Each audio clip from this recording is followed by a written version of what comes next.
So there is one more table called salaries, which will give you the historical salaries. So I'll just query this. Okay, so Georgie has a salary of $60,000 in 1986. Later, he got a $2,000 increment in 1987, and so on. So this gives the historical salary increments. So with this, what you can do? So just think. So you can actually compare the current year with the next year, and so on, and you can get the percentage increase in hike. So you can check, and then once you get the percentage increase in hike every year, then you can take the average of that, and then say for example the average is 4%. Maybe HR can decide like, okay, I can give three times more than that, that is 12%. So that might happen, or it may not happen also. Like if the candidate is really good and company is desperate to take him, then they can go to any extent, means whatever he asks, like they can give.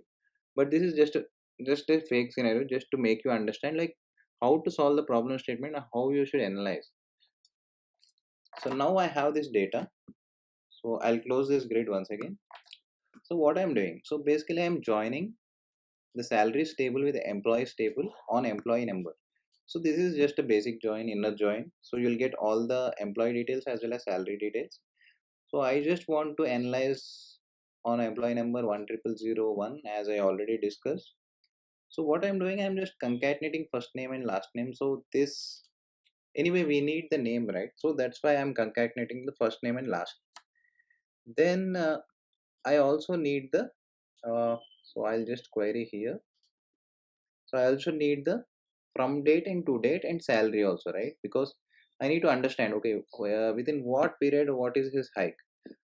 So right, so I'll close this.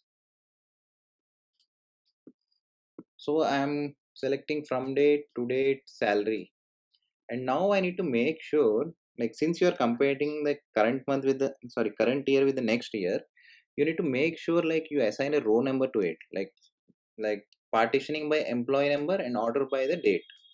So then only you'll, it's very easy for you to compare the current year with the next year. So I'll show you how to do that. So if you query this,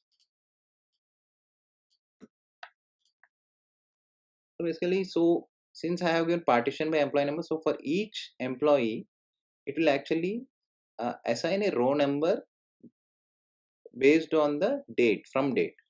So here from date is 1986, so 1, 87 will be 2, 88 will be 3, and so on till 70. So this is fine. Now what I'll do, so I'll just zoom out for convenience.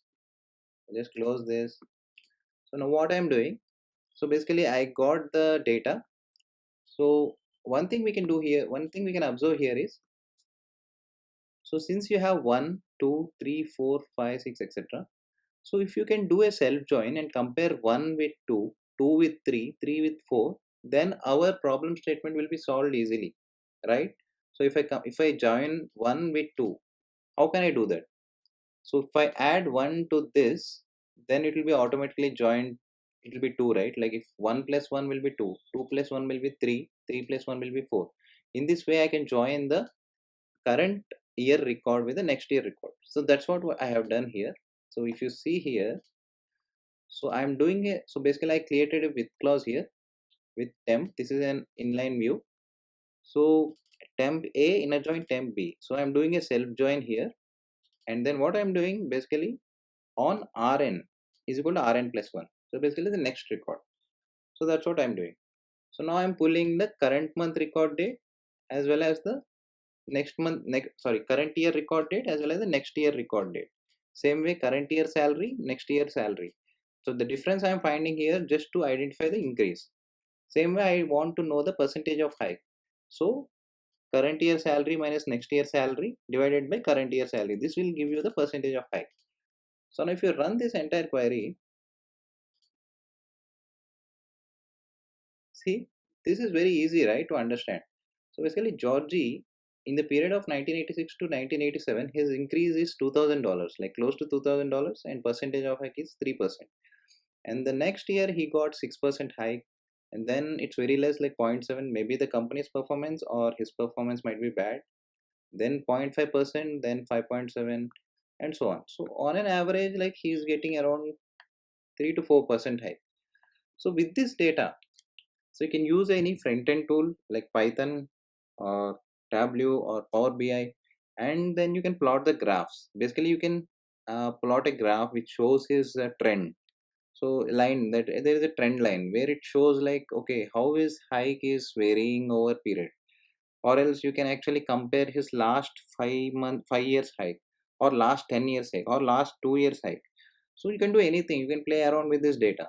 So first you need to understand the data and try to get maximum information out of it, and then you can do the plotting and then standard deviation curves, means, etc. So hope you like this analysis. So basically, so the so this is one of the problem statement. So give a thumbs up if you liked it. So feel free to post your suggestions in the comments section. So I'm ready to take them.